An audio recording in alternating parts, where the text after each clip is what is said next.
Bonjour à tous et bienvenue sur cette nouvelle vidéo. Je suis très heureuse de vous accueillir pour regarder ensemble le thème de la prochaine pleine lune que vous avez ici. Donc ça se passera à 5h46 du matin, c'est-à-dire le matin très tôt. Si vous êtes lève-tôt, vous aurez l'occasion de l'admirer à l'horizon ouest. Elle sera en train de se coucher, comme vous pouvez le voir ici. Je vous rappelle que la partie haute, c'est la partie jour et la partie basse, c'est la partie nuit.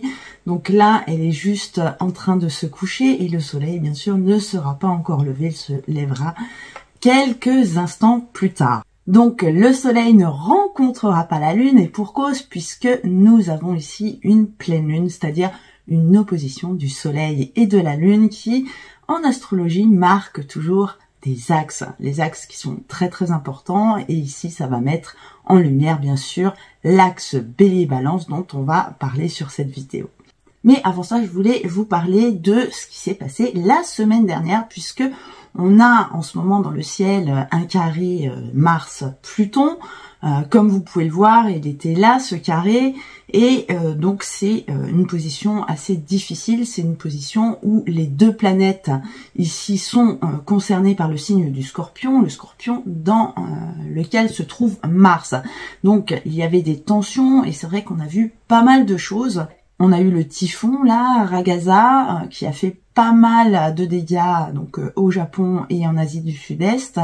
Et puis on a constaté beaucoup d'attaques au couteau, beaucoup de nervosité.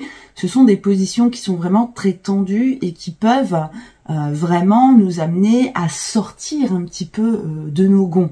C'est assez compliqué à gérer, surtout pour les personnes qui ont des positions comme ça. Et attention aujourd'hui, puisque si vous regardez cette vidéo aujourd'hui, normalement nous sommes le 1er octobre, eh bien à cette date, on va avoir la Lune qui va rejoindre Pluton. Et donc c'est encore une position un petit peu difficile. Alors le carré là va se délier progressivement. Et vous voyez, au moment de la nouvelle Lune, il ne sera quasiment plus actif. Donc on va déjà souffler. Il y a déjà une tension qui va redescendre et ça va vous faire du bien. Et puis je voulais revenir aussi sur l'équinoxe qui était très forte au niveau énergétique. Je pense que vous l'avez tous ressenti. On est vraiment là passé de l'été à l'automne d'un coup. Pour le coup maintenant ça va mieux, mais la météo ne nous a pas aidé. Il faut dire qu'on avait une éclipse, que le lendemain le soleil passait en balance, marquant l'équinoxe d'automne. Et puis la même journée on avait Mars qui est rentré en Scorpion et qui justement venait former ce carré Mars-Pluton. Donc émotionnellement, nerveusement, c'était un petit peu compliqué. Pour ma part, j'ai ressenti beaucoup de fatigue, j'ai beaucoup dormi. Ça m'a fait du bien finalement, ça m'a fait un petit peu de repos. Dites-moi si vous aussi vous avez ressenti des choses. Alors j'ai entendu certaines personnes qui avaient eu mal à la tête, des migraines, des choses comme ça. Donc dites-le moi dans les commentaires, c'est toujours très enrichissant pour moi. Voilà, donc revenons maintenant à la prochaine pleine lune. Donc projetons-nous dans le temps et mettons-nous au 7 octobre. Comme vous le voyez, donc on est dans l'axe Bélier-Balance. Donc c'est un axe important. Pourquoi? Puisque c'est un axe qui va initier le zodiaque. Le Bélier va initier les 6 premiers signes qui sont individuels et après on passe aux signes collectifs qui commencent par la Balance et qui vont jusqu'au Poisson. Donc là, on est dans un axe de découverte, c'est l'arrivée sur la Terre, l'arrivée de l'être en Bélier sur Terre et de l'autre côté, la première rencontre avec l'autre. Donc là, on est sur l'axe du je avec le Bélier et du nous avec la Balance. Donc c'est toujours un petit peu compliqué de faire la part des choses entre mes besoins, les besoins des autres, et en fonction des thèmes, forcément, il y a des gens qui vont privilégier leurs besoins, et puis d'autre part, il y aura des gens qui vont privilégier les autres et qui vont s'oublier. Donc cet axe-là nous dit d'équilibrer en fait le moi et le nous. On est, je pense, sur l'axe qui demande le plus à être équilibré pour notre équilibre personnel, mais aussi pour l'équilibre collectif. Donc ça veut dire quoi? Ça veut dire ne pas être égoïste, bien sûr, mais d'un autre côté, ne pas, avec les valeurs qu'on a pu avoir dans notre enfance, ne pas s'oublier non plus, parce que ça c'est important. Et je vous rappelle que si vous vous oubliez, eh bien vous avez des vibrations beaucoup plus basses, alors que lorsque vous êtes en joie, vous vibrez haut. Et ce n'est pas du tout égoïste de faire ce qu'on aime, puisque si vous vibrez haut, eh bien si vous allez bien vous-même, eh bien vous allez rayonner en fait toute cette joie, toutes ces bonnes vibrations dans l'univers, et donc vous participerez sans le savoir, peut-être sans vous rendre compte, à monter l'énergie collective, et je pense qu'en ce moment on en a vraiment besoin. Alors, une fois n'est pas coutume, eh bien, le soleil et la lune ne sont vraiment reliés qu'entre eux. Il n'y a pas d'aspect avec d'autres planètes, hormis peut-être ce petit, alors là vraiment je dis petit, sesquicarré entre le soleil et Uranus, mais on n'est pas vraiment dans des signes exacts, donc ça ne devrait pas vraiment poser de problème. Mais lorsqu'on a comme ça des absences d'aspect, eh bien, on va aller rechercher ailleurs. C'est comme ça que ça se passe en astrologie. On va aller rechercher les maîtres des signes et les maîtres des planètes. Pour ceux qui font les cours d'astrologie avec moi, nous avons vu la semaine dernière le chapitre des maîtrises planétaires.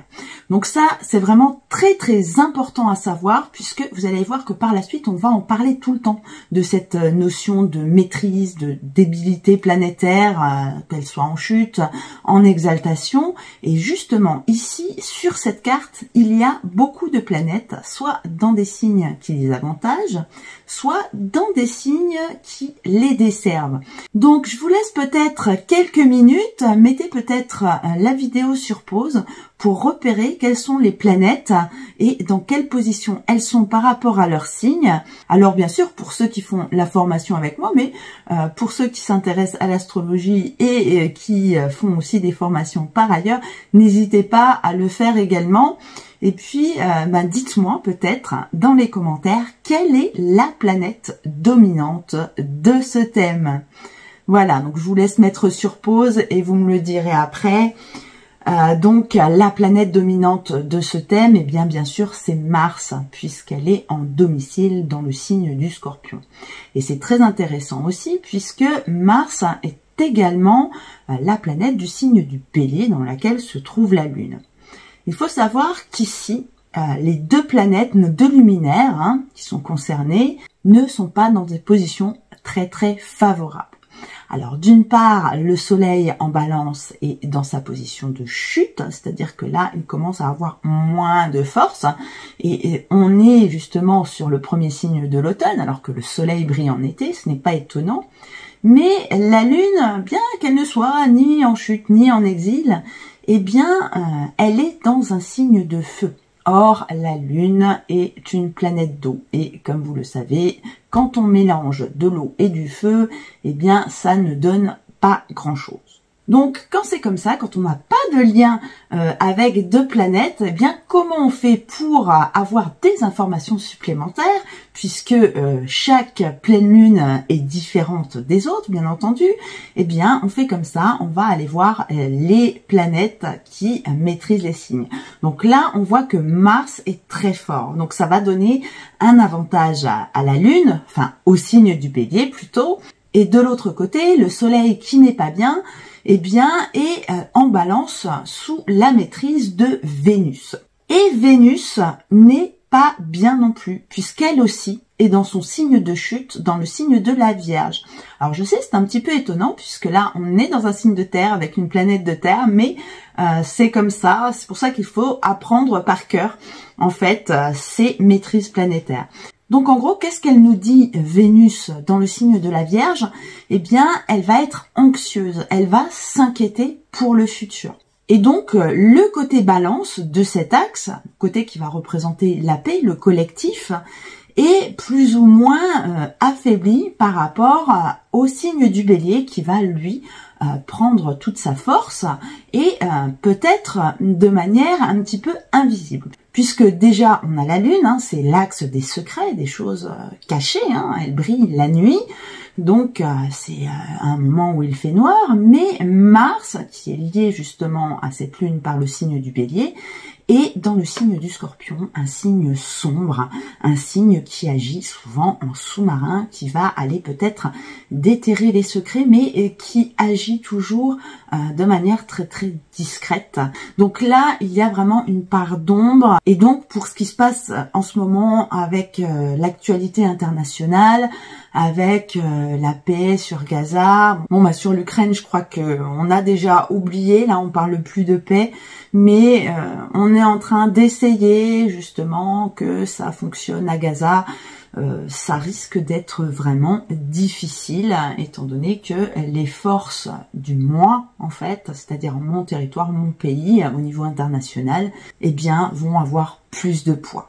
Donc, on a vu à présent 3 planètes qui étaient dans une position soit bonne, soit mauvaise. Donc, il y avait Mars en domicile, le Soleil et Vénus qui sont en chute, et il y en a une 4e et dernière. C'est bien sûr ici Jupiter qui est dans le signe du Cancer en exaltation. Elle a beaucoup plus de force. Alors, le signe du Cancer, au niveau individuel, c'est la maison. Et au niveau mondial, international, c'est soit le peuple, la foule, qui est d'ailleurs représentée par la Lune, sa planète maîtresse, mais aussi la nation, la notion de patrie, la notion de clan. Donc ici, Jupiter, ce n'est pas rien quand même, c'est lui qui grossit tout ce qu'il touche, hein, c'est quand même Zeus, le dieu des dieux. Comme on dit, eh bien, il va accentuer tout ce qui est nationaliste, tout ce qui est mouvement souverainiste. Et donc ça va prendre de plus en plus d'ampleur au cours de ces prochains mois, puisque elle va rester dans ce signe jusqu'en août 2026. Et Jupiter, c'est la planète de la croissance, c'est la planète qui veut faire grandir l'endroit où elle est. Et donc là, chacun de son côté va vouloir faire grandir les nations. Donc avec cette lune-là qui nous rappelle le signe du Cancer, hein, qui sont liés justement par les mouvements de maîtrise. Alors je suis désolée si vous avez du mal à me suivre. En gros, ça va vraiment accentuer le besoin de protéger son territoire et quitte à aller attaquer un territoire voisin par peur justement d'être envahi soi-même. Et surtout que là, Jupiter commence à atteindre un point critique puisqu'elle est bien avancée à présent dans le signe du Cancer, elle est à 24 degrés et elle marque à présent une opposition avec Pluton. Bien que ce soit une opposition dissociée, puisque Pluton est au tout début du signe du Verseau, mais il y a une opposition quand même, on a moins de 10 degrés, ce qu'on prend généralement pour une opposition. Donc un orbe qui permet aux 2 planètes de rentrer en conflit, de communiquer. Pluton, vous le savez, on en a beaucoup parlé ici, je ne reviens peut-être pas trop dessus, mais dans le signe de la révolution, qui est le signe du Verseau, va venir vraiment chambouler tout ce qui est de l'ordre du social, du sociétal. Elle va venir nous libérer de quelque chose dont on ne veut plus au niveau mondial, hein. Le Verseau, c'est l'avant-dernier signe du zodiaque, et plus on avance dans le zodiaque, on commence par le Bélier à l'individuel pur, et on arrive de plus en plus vers le collectif, jusqu'en Poisson où le collectif se dissout. Bref, on est vraiment dans le signe là qui s'occupe des autres. D'ailleurs, j'ai eu une super consultation avec un Verseau, un ascendant Verseau qui suit vraiment son chemin de vie là. Qui travaille dans l'humanitaire, c'est vraiment ça le Verseau, c'est vraiment prendre en compte l'aspect global de la planète, de l'humanité, ce qui peut s'étendre aussi aux animaux, aux plantes. Mais en tout cas, le Verseau ne s'occupe pas trop de son voisin, mais pourra s'occuper vraiment de ce qui peut se passer à l'autre bout du monde. Et là, si on revient à cette opposition, le fait que Jupiter arrive à cet endroit-là, va aller coincer Pluton dans ses projets. Donc, il va y avoir donc affrontement entre un monde nouveau qui évolue et puis des personnes qui vont vouloir rester dans un ancien monde. Alors ça arrive très très souvent, c'est toute l'histoire de l'humanité, les personnes qui veulent du changement, qui veulent du progrès et les personnes qui veulent garder une certaine tradition. Alors pour ma part, je pense que là-dedans, rien n'est noir et rien n'est blanc. La tradition, c'est très bien, mais bien sûr, il faut évoluer également en fonction des progrès progrès de l'humanité. Reste à voir comment tout ça peut se combiner. On est encore une fois sur une opposition, donc un besoin d'équilibrer les choses. On a encore Uranus là qui fait toujours son trigone à Pluton, qui va pousser vers le progrès, vers l'avancement, vers le plan collectif des choses, peut-être vers la mondialisation. Mais on a une autre planète qui fait un aspect bloquant. En revanche, il s'agit ici de Mercure, Mercure dont on n'a pas encore parlé, qui est en position de T carré avec cette opposition et qui va certainement venir mettre son grain de sel là-dedans. Alors Mercure, c'est bien sûr la réflexion, la mobilité, ce sont nos facultés cognitives, mais c'est aussi la communication. Dans le signe du Scorpion, d'ailleurs, elle rentre tout juste dans le signe du Scorpion au moment de cette pleine lune, eh bien, elle va adapter sa communication au signe dans lequel elle est. Et la communication du Scorpion n'est jamais très diplomate. Donc, à partir de cette pleine lune, à partir du 7 octobre, que ce soit pour nous au niveau individuel ou au niveau collectif, eh bien, on risque d'entendre des phrases, des mots qui nous dérangent. Même nous-mêmes, on risque de révéler des vérités, de dire ce qu'on a sur le cœur alors qu'on le gardait, surtout avec Mercure en Balance où on ne veut pas froisser son voisin. Ici, Mercure arrive dans le Scorpion et dit tout ce qu'elle pense, cache, sans tact. Elle livre tout ce qui est, c'est bien sûr la mission du Scorpion, c'est de pointer ce qui ne va pas, c'est très très psychologique, et donc de mettre le doigt sur les problèmes et de dire la vérité, qu'importe si elle dérange, et j'ai envie de dire même surtout si elle dérange. Pour nous en France, comme vous le voyez, cette carte est réalisée avec un ascendant calculé à Paris. Donc c'est en quelque sorte quelque chose qui va illustrer ce qui peut se passer en France. Et donc on a Mercure dans la maison 2, donc la maison des ressources, du travail, mais de l'argent. Donc on sait que ça va venir, de toute façon, ça va revenir sur le tapis. On n'a toujours pas de gouvernement, donc on peut penser que, eh bien, il va y avoir un gouvernement qui va se former, et puis va venir l'heure du fameux budget. Et à mon avis, avec cette position mercurienne, le budget sera assez salé. Ça risque d'être difficile. On risque d'entendre des choses qui ne nous plaisent pas. De même que au niveau individuel, on risque aussi d'entendre des choses qui ne nous plaisent pas, peut-être au travail, peut-être dans notre famille.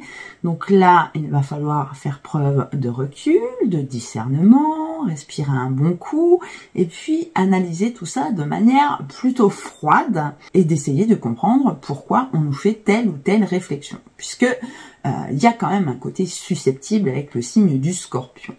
Donc deux solutions, lorsque quelqu'un nous dit quelque chose qui ne nous plaît pas, soit c'est une vérité qu'on doit prendre en compte, donc là on frappe là où ça fait mal, mais peut-être qu'on avait besoin de l'entendre, donc d'une part se remettre en question, mais pas uniquement. C'est peut-être aussi la personne qui a des problèmes, et ça me fait penser à un fameux accord Toltec, je ne sais plus lequel, mais qui dit ne prends pas tout personnellement. Et ça, ce sera aussi très intéressant à comprendre, puisque on est sur Mercure, on est sur le signe des Gémeaux, et le Gémeaux évolue en miroir aussi, Donc là, c'est peut-être quelqu'un qui a quelque chose elle-même à se reprocher, mais qui fait une projection sur vous-même.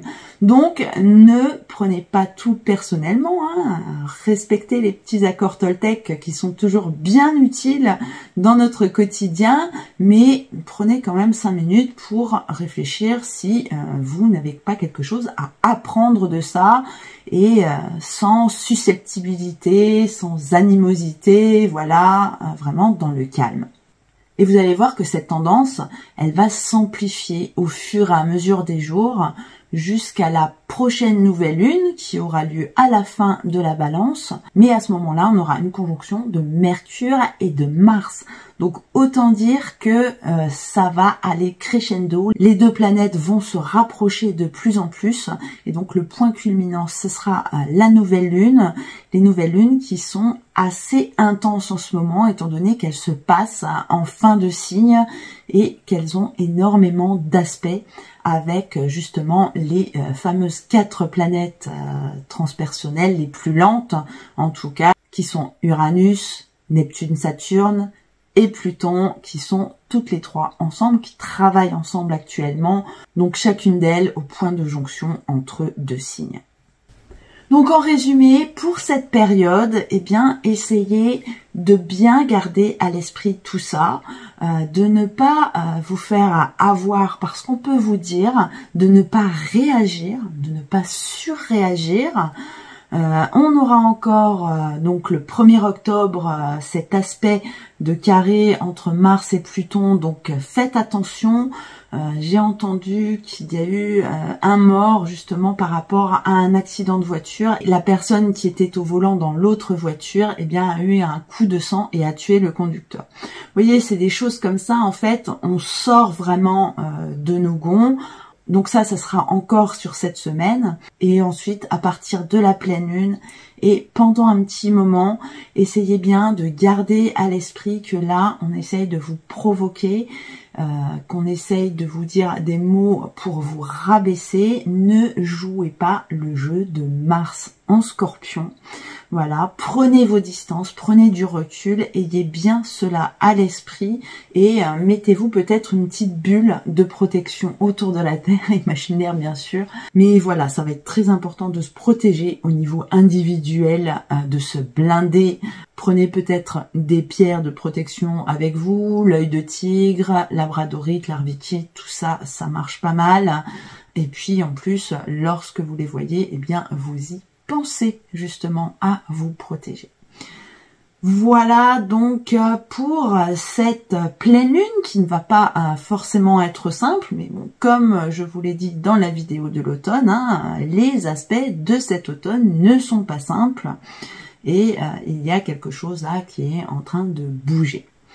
Voilà, donc sur ce, moi je vous retrouve très très bientôt, donc dès ce week-end, puisque on m'a demandé de faire le thème de Le Cornu, je vais le faire, il sera pas très très long, je vous ferai une mini vidéo, et puis je vous ferai aussi une vidéo pour vous montrer les aspects de Nicolas Sarkozy en ce moment, puisque comme vous le savez, il a été condamné à 5 ans de prison, du coup j'ai été voir son thème, et il y a pas mal de choses qui transitent, notamment ce carré Mars-Pluton qui le concerne plus particulièrement. Donc on verra ça normalement ce week-end.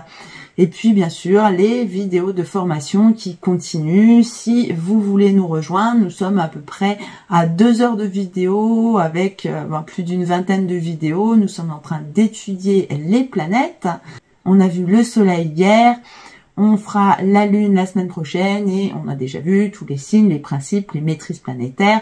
Enfin bref, il y a déjà de quoi faire. Donc si vous voulez nous rejoindre, eh bien cliquez simplement sur le bouton rejoindre en dessous de cette vidéo et bien sûr c'est annulable à tout moment. Voilà donc pour les nouvelles du ciel et puis les nouvelles de la chaîne. Et puis, il va y avoir encore pas mal d'actualités ces prochaines semaines.